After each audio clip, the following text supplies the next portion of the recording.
I'm Aubrey Sitterson, and this is SKALD. You're about to hear a chapter of the only story that matters. Every week, I write a brand new episode of this ongoing sword and sorcery serial, and then I record it in one single, flawless take. No one else does that. It picks up right where the last episode left off, but chances are, if you're listening to SKALD, you're probably pretty smart, so I think you'll be able to figure things out. And if not, nothing's stopping you from going back to listen to the earlier episodes before moving ahead.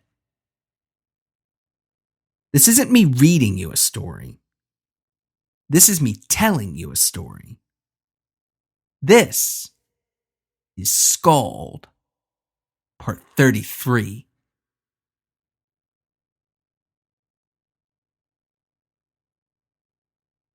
The balls of his feet touched down lightly, those shimmering grains of purple sand tickling his bare skin, sliding up between his toes as they gripped the earth. He breathed audibly, but he wasn't winded. He breathed out loud not because he needed to, but because it pleased him, because it felt good to know that his body, that he himself was not just in the world, but was a part of it, a part of that magnificent, gleaming forest, both impossible and full of possibilities. He breathed deep, allowed his lungs to stretch wide as they filled with the smell of hard work rewarded, the scent of triumph acknowledged, and the sweet, drifting aroma of honeysuckle. His toes sunk down into that purple sand, displacing the incandescent grains, those individual crystals, wholly unique, perfect in their imperfection. He dug his toes deeper, burying them in the sand, its surface warmed by the red sun's gentle rays, but cool and damp, mere inches down. And as he did so, countless grains of sand collided together. Countless crystal chimes rang out in unison, filling the forest with the music of a unique talent, the sound of that talent perfected, and the lasting echo of a golden harp. His body spoke with the forest, communicated with the world itself. He inhaled its sweet breath and returned its kindness with a tune of otherworldly provenance. And just as his body spoke to the world, so too did his mind speak with his body. A wild talent, honed and refined, his mind had taken, no, it had earned complete mastery of his body. It turned his hands, his feet, every part of him into a tool of majestic power, of unending possibilities, capable of forming, of changing, of bettering the world around him. Capable of creation. Mastery of his mind begat mastery of the body. Mastery of the body begat mastery of the world. And now he had to but think of something, merely dream of it, and it became as real as the roaring river that climbed the falls, the sprawling castles in the clouds, or the ever-burning flame at the bottom of the bottomless sea. He had been lonely. He had been bored, but he had fixed both. He had conjured a friend and a challenge and set it loose in that dazzling forest.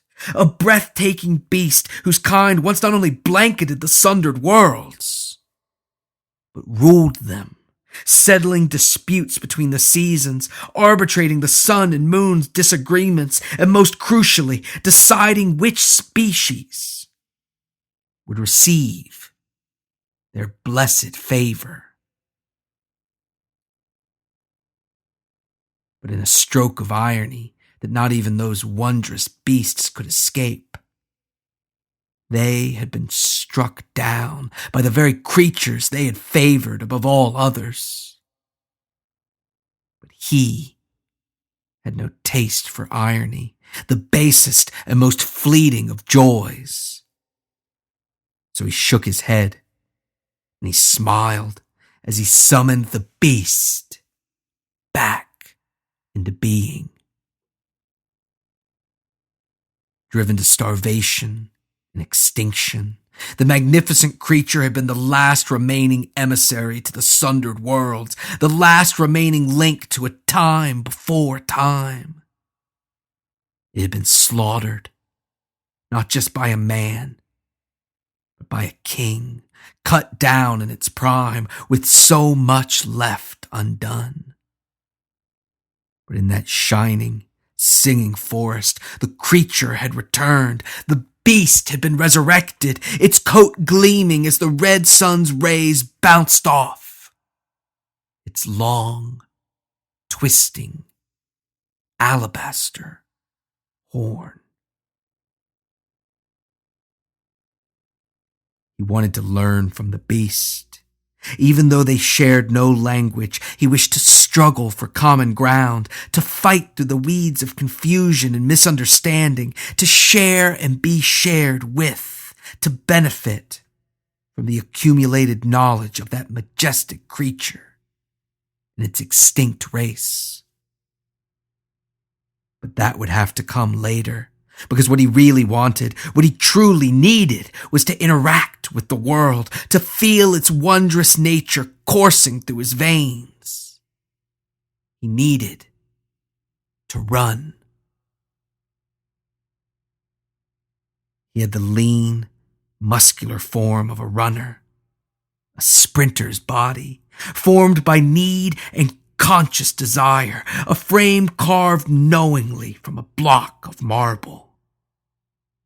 Perfectly formed and flawlessly maintained, the better to speak with, to parley with the world around it. And that's exactly what he did.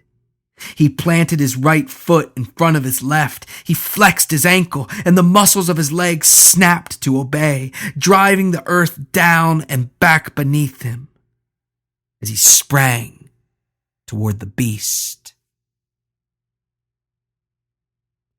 Though they couldn't speak to one another, the beast understood enough to know the game, enough to know that there was but one thing required, one thing expected of it: that it run, that it drive forward, hooves pounding upon that purple incandescent sand, that it forced the world backward faster and faster until it swallowed up its pursuer, dragging him downward, holding him against the earth.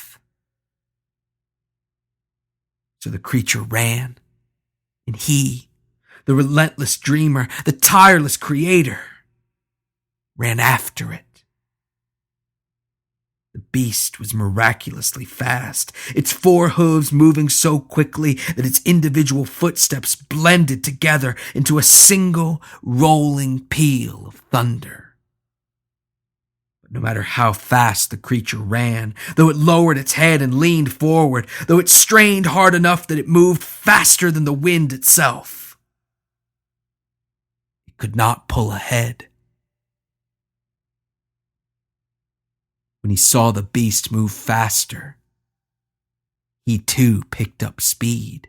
If the creature took longer strides, then he dreamed longer legs for himself into being. And if the beast pushed down harder, then he created new muscles, new tendons to pull them, and new blood vessels to fuel them. His confidence drove his mind, which powered his body, which reached out into the world around him and created something where before there was nothing. He began moving faster, much faster. He began closing the gap between himself and his quarry. How did he do it? It didn't matter. All that mattered was that he willed it, he commanded it so, and his mind, body, and the world itself bent to obey. He drew close, dangerously close to the beast, his hands reaching out toward this last endangered example of a forgotten, lost species. Flowers burst from the ground wherever he touched down, shoved backward by the force of his pounding footsteps, and at the exact, precise moment, the only moment it ever could have been, he leapt. He pushed the earth downward, leaving his body suspended in the air, hanging there impossibly for a brief, unending moment.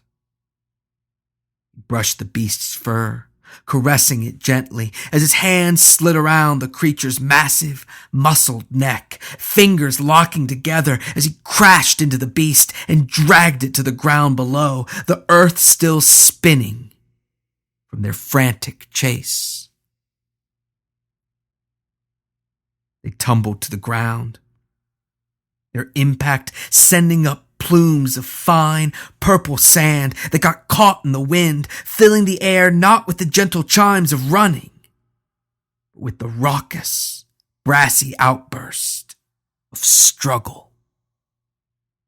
They fought together, the beast biting, kicking in 8 directions, and thrashing that deceptively sharp horn from side to side. But the relentless dreamer was too fast, too strong, too clever, and he held the beast close to him, pressing his forehead to its temple so as to avoid that long, twisting, alabaster horn. He shared a brief moment with the creature, made an unspoken agreement before leaping up, before flashing an exuberant grin between heavy breaths and dashing off into that warm, buzzing forest. He ran and he ran, forcing the world down and behind him. Though there was nothing ahead, he ran anyways, confident in his ability to create the ground to run upon, the forest to run through, and the very air to pull into his lungs. He had succeeded as the hunter, but that was only half of the game. Now it was his turn to be the prey, to be the hunted, the quarry, his turn to escape the galloping beast behind him. So he breathed deep, his chest rising and falling with the sand-born music that filled the air. And he ran. He took joy from the wind in his face, from the sweet ache of his tired muscles, from the sharp pain of his feet slapping against the sand, and as he did so, he stole a moment to glance back over his shoulder, to look back at the wondrous beast that pursued him. Lips pulled back over its teeth, nostrils flaring, the creature craned its neck forward, desperate to catch its prey. Even the air around the beast was different, special, miraculous. Dazzled by the creature's sparkling halo, he was unable to tell whether it came from the beast itself or was merely some optical illusion, incapable of determining whether the twinkling lights that fell from the beast's wild, unkempt mane were just the natural result of gentle light playing upon the sand that they had kicked up into the air. Delighted by the uncertainty, fueled by the mystery, driven by the unknown, he laughed and he turned, eager to continue sprinting ever harder, ever faster. But when his eyes turned forward once again, what awaited him caused his stomach to sink to the soles of his aching feet.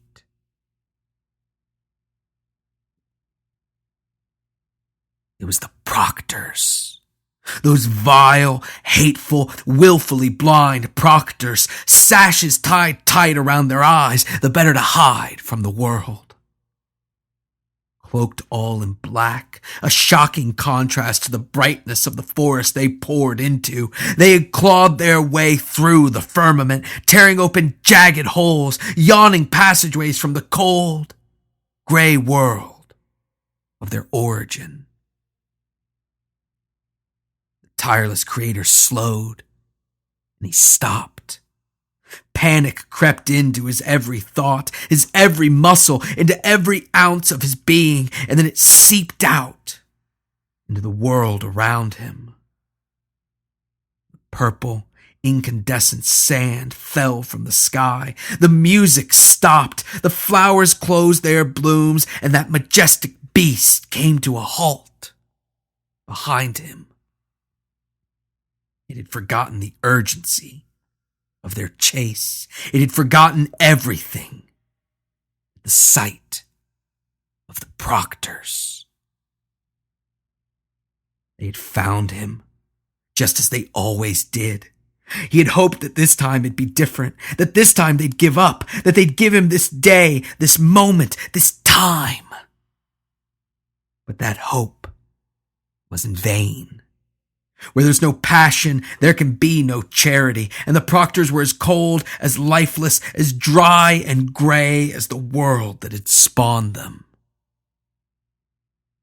The proctors leapt into the forest, running as soon as their feet hit the ground. Though they couldn't see where they ran, they didn't need to. They ran to the source of that world, ran to the wellspring of creativity, of creation, of dreams. They ran toward him. Teeth clenched in pained grimaces, fingers splayed out, blackened nails like claws, and howling out the only word they could muster up to speak in this, a world of his creation, a domain as pure as the first thought of the morning. They howled out, "Stop!" But he didn't stop. He couldn't stop. Instead, he turned, stared into the beast's big, fearful eyes, and found the connection he had ached for, forged the common ground that comprises the foundation of all true understanding. They didn't get to speak. They didn't get to communicate, to share in the wonder of creativity and creation, but still, the beast understood enough. Enough to lower its head and allow the relentless dreamer, the tireless creator, to climb upon its back. Together, they tore through the forest, where before they leapt joyously into the air, forcing the world back behind them. Now they barreled through it. The beast lowered that long, twisting alabaster horn and charged, swinging its massive head from side to side, clearing the way of bushes, of trees, of mountains, rivers, and increasingly of proctors. The first proctors to arrive had been left behind, far, far behind, lost in the churning sand and music. The beast kicked up in its wake. But though those proctors had failed, they would not be discouraged as the forest began to fall apart with gaping rents in the fabric of that precious, perfect world. And out of those tears in reality poured the proctors, retched up from holes that grew wider by the second. Once passed by the galloping beast and its frantic rider, the proctors, all scowls and sleek cloaks, as black as the night that never came but always loomed. The proctors had no hope of overtaking them. They ran behind, their eyes covered, spitting and howling their single command, the only word they ever spoke. Stop.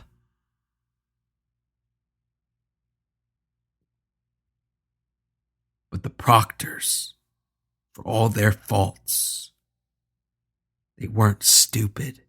They were far, far from it, and this was far, far from their first foray into that shimmering, gleaming forest with its dancing trees and its swirling skies. So soon enough, they adjusted their tactics, and their blackened claws began to tear into the world, not behind, but in front of the galloping beast. The relentless dreamer did his best to keep them away. He kicked as they approached, he punched and slapped as they set upon the beast, and he bit, spat, and screamed as they climbed up toward him. He was the tireless creator, the eternal sprinter.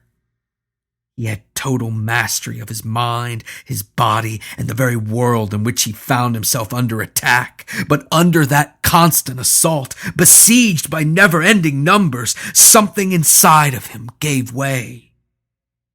Something broke, and it shattered. His confidence. In the face of those odds, of those blind, hateful, scowling faces that screamed over and over again, "Stop!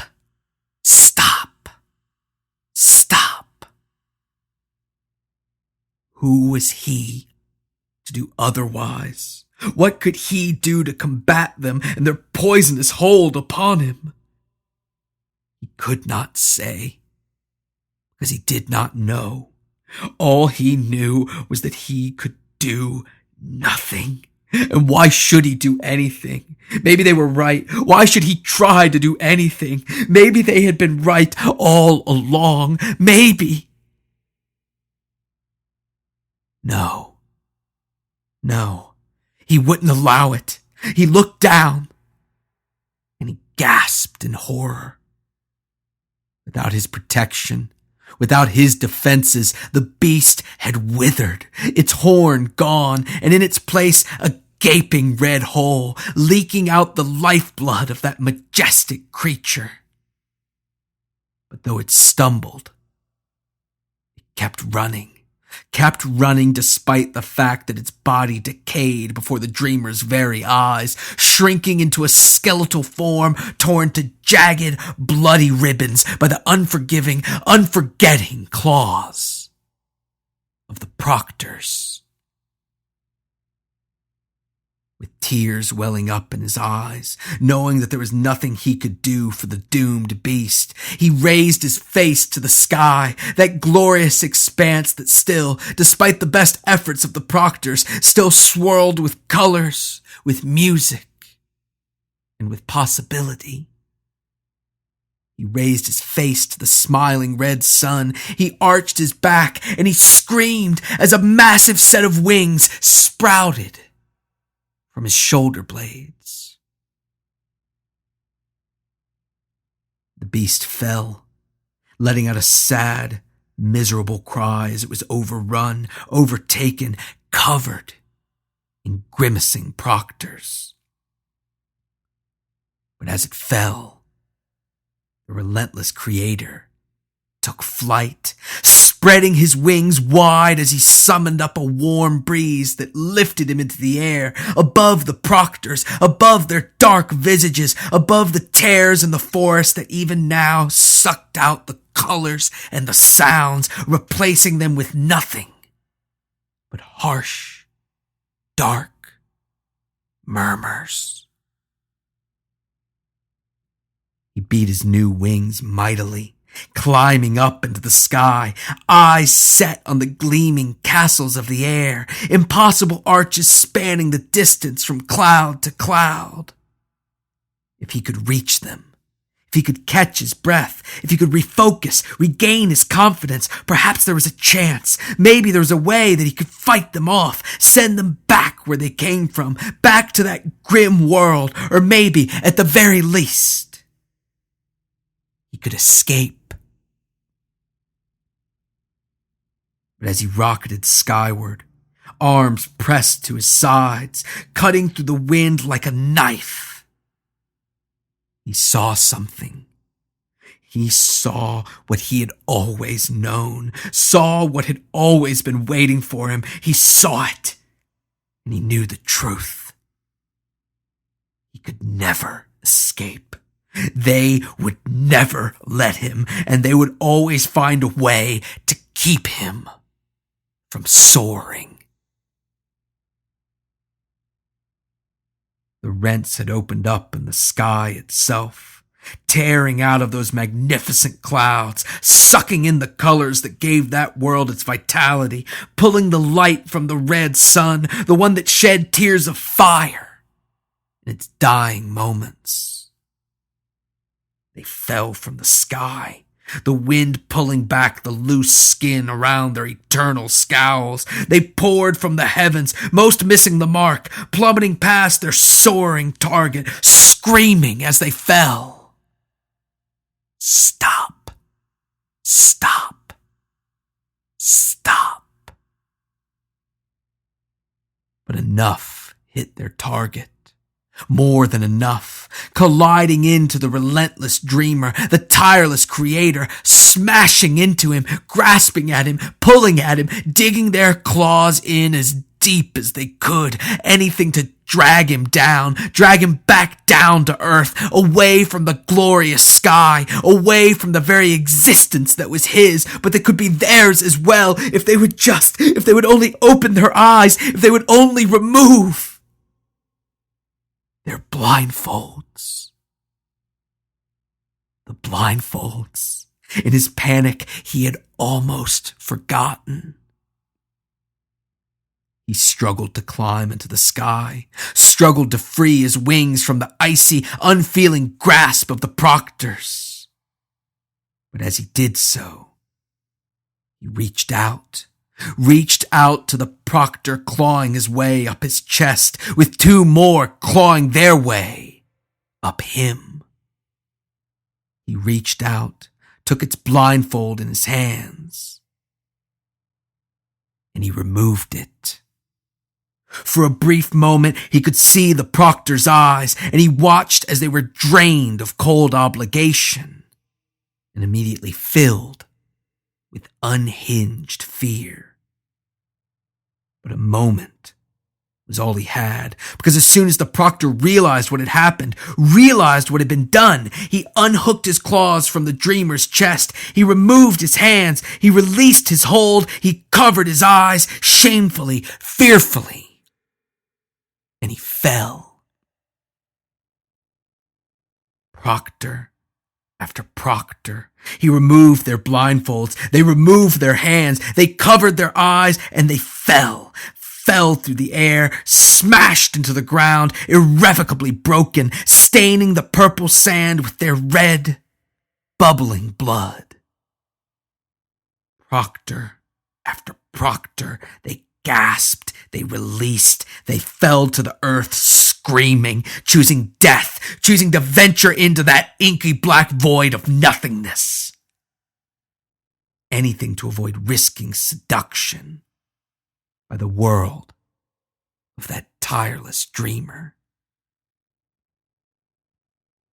He sent proctor after proctor flailing, falling, howling to their doom. But for every one he dispatched, two more fell from the sky. For every two that had been hanging to the one, four more plummeted down from the heavens. They were too much. There were too many of them, and they never stopped coming.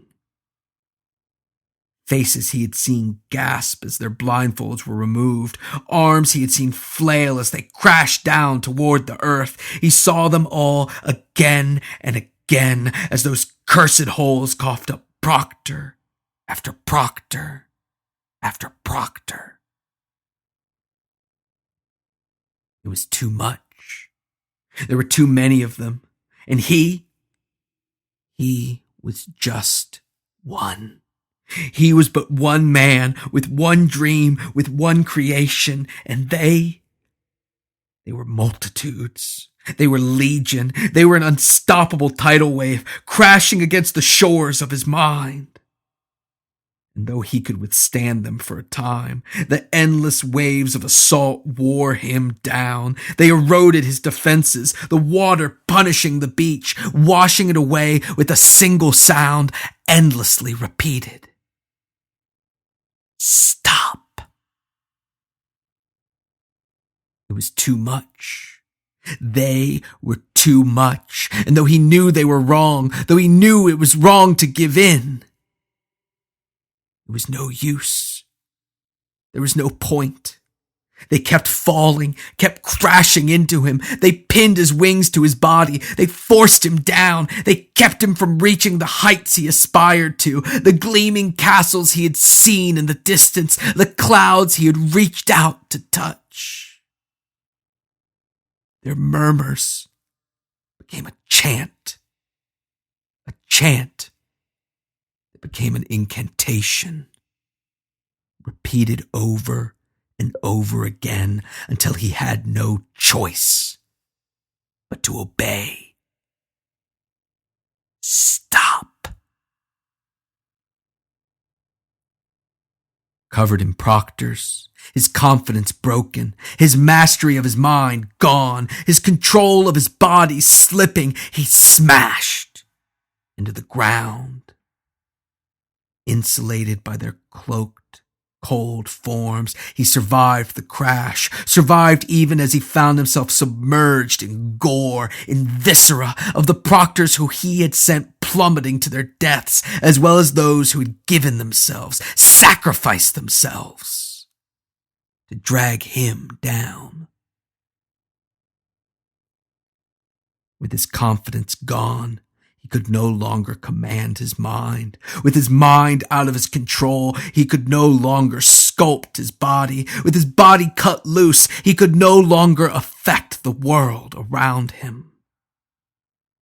All he could do was cry and weep and plead for his release as his wings turned to dust and blew away, as the strength leaked out of his body and the proctors, that never-ending stream of proctors, poured into the forest and held him down, forced him to the ground, forced him into the cold, harsh reality of the world from whence they came. Whether 100, a dozen, or half as many, it didn't matter. They held him in place, held his thrashing head steady, whispering in his ear over and over again, stop, stop, stop. All as their fellows set to work. At first 1,000, then a score, and then a single proctor. It didn't matter.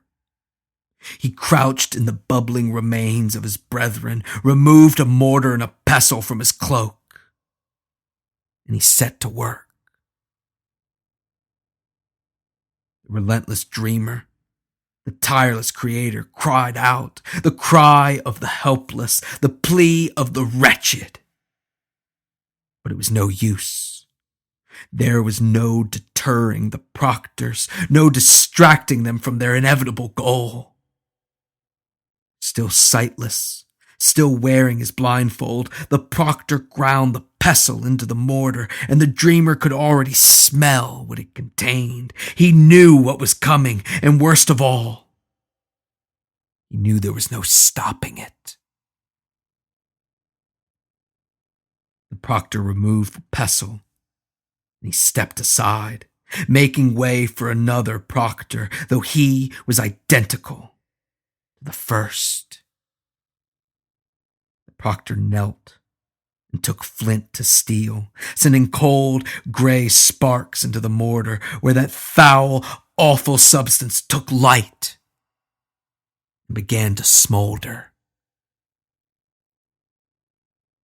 The relentless creator fought, and he fought, but it was no use. They squeezed his head at the temples and held him in place as the proctor lifted the smoking mortar and brought it to him, placing it just beneath his nose, scowling and whispering, "Stop, stop, stop."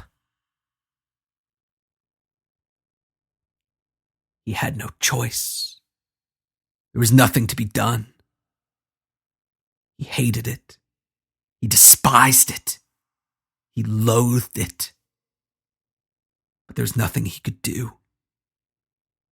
So with no other choice, he sighed, tears streaming down his face. And he breathed in. He breathed in the anchor.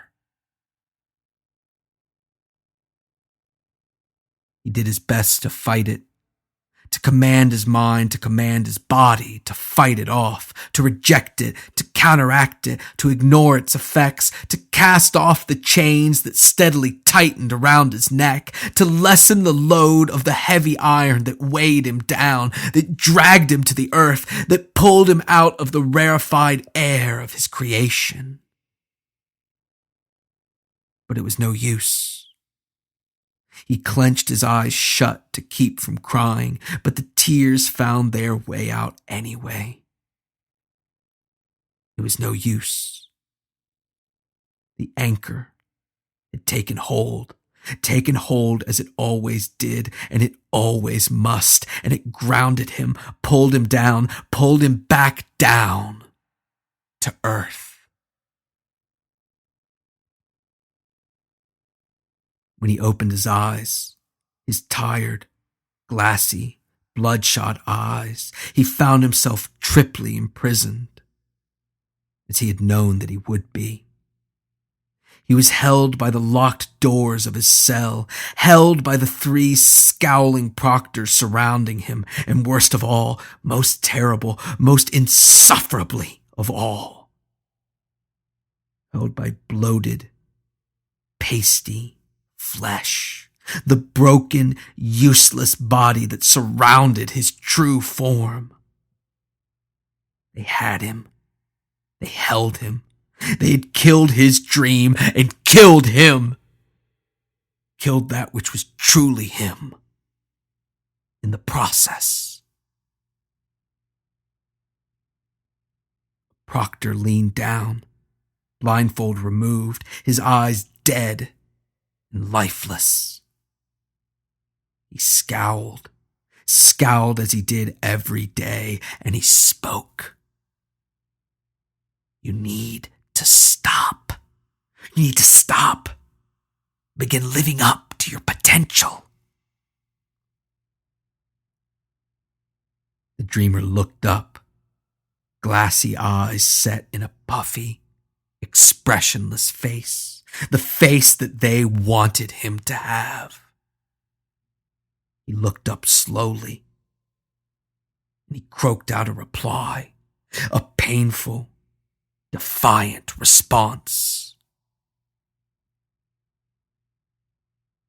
Everyone lives up to their potential. It's all anyone can do.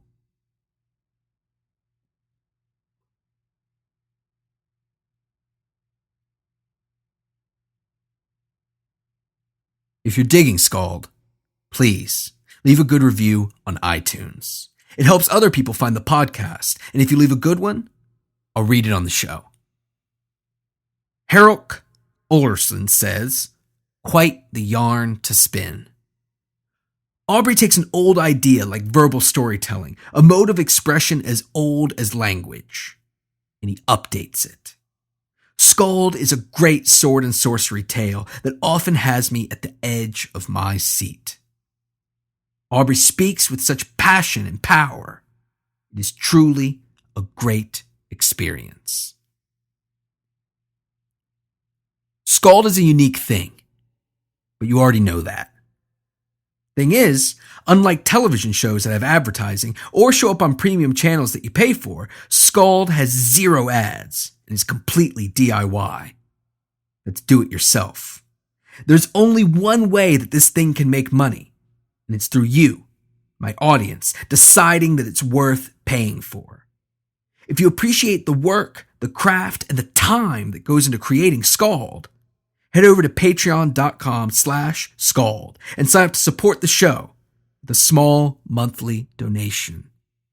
I just had to raise the bandwidth ceiling on SKALD for the second time in a single month. It's great news because it means people are enjoying the show, but it also means that the show is more expensive than ever to produce.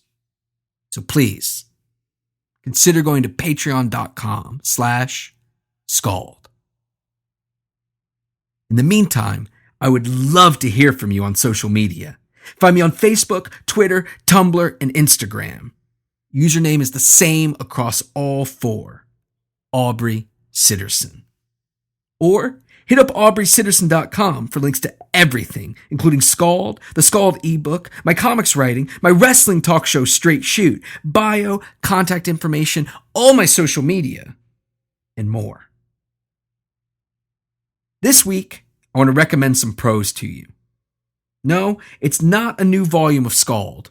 Not just yet, though Volume 2 will be hitting Amazon very, very, very soon. So keep an eye out. No, it's not SKALD. It's The Blade itself, the very first book in Joe Abercrombie's first Law series.